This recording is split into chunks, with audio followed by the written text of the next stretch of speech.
Are you ready? Christmas is wonderful. Ready, Set. go. How well do you really know yourself? This is the question we're going to explore today.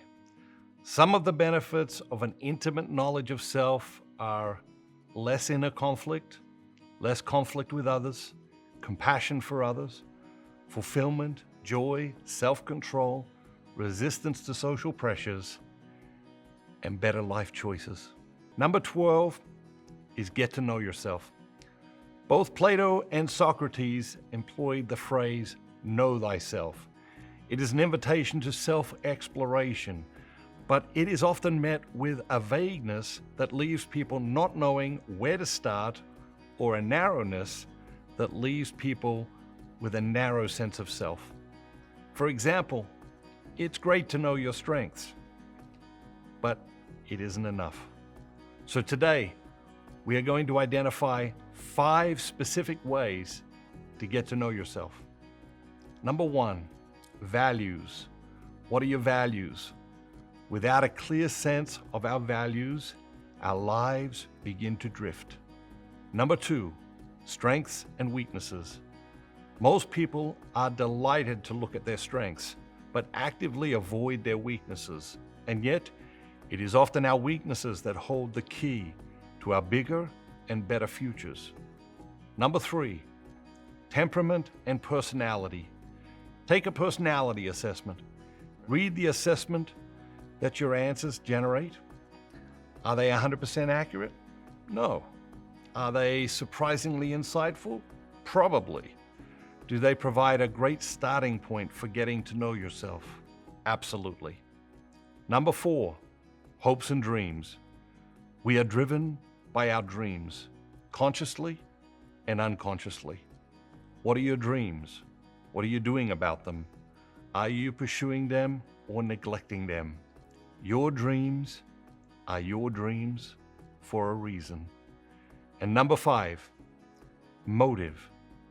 Observe yourself. Observe your motives. Ask yourself, why am I doing this? There is a reason motive plays such an important role in the investigation of crimes. Motive reveals the light and darkness of the human heart. It is one of the fastest ways to know yourself if you can be brutally honest with yourself.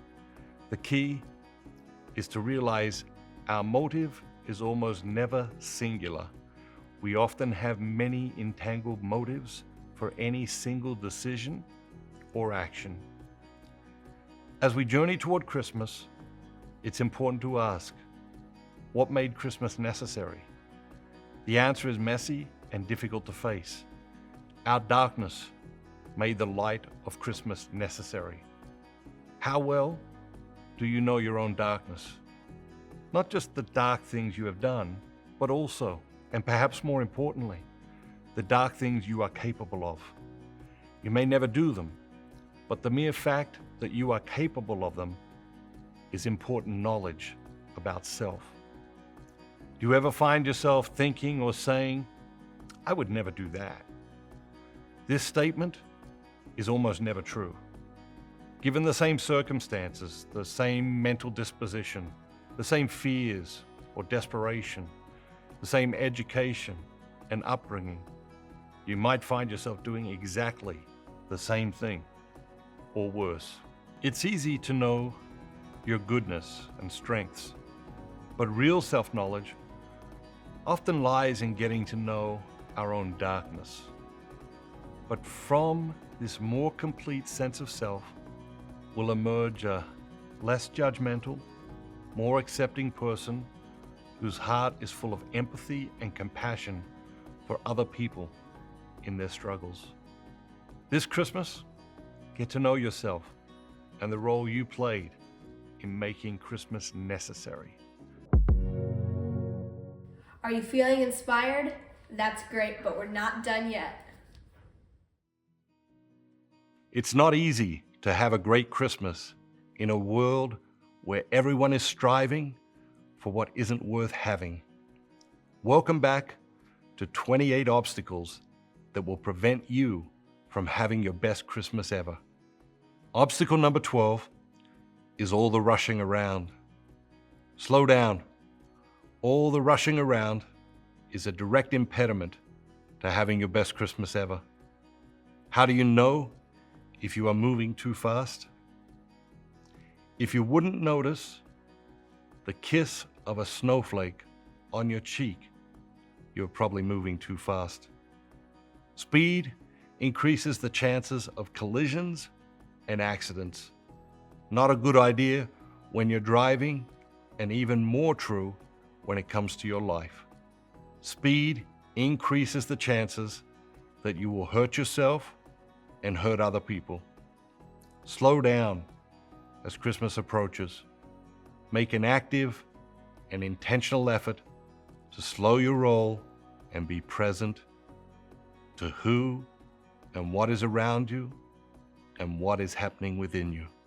But remember, find your joy, guard your joy, follow your joy, not just happiness.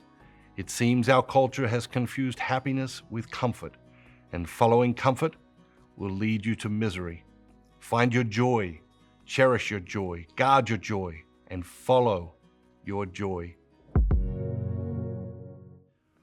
What if I told you there was one thing that would absolutely and completely fill your life with joy?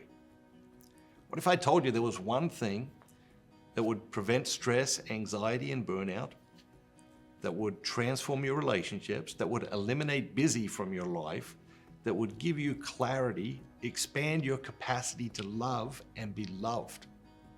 Just one thing. It's time to discover that one thing.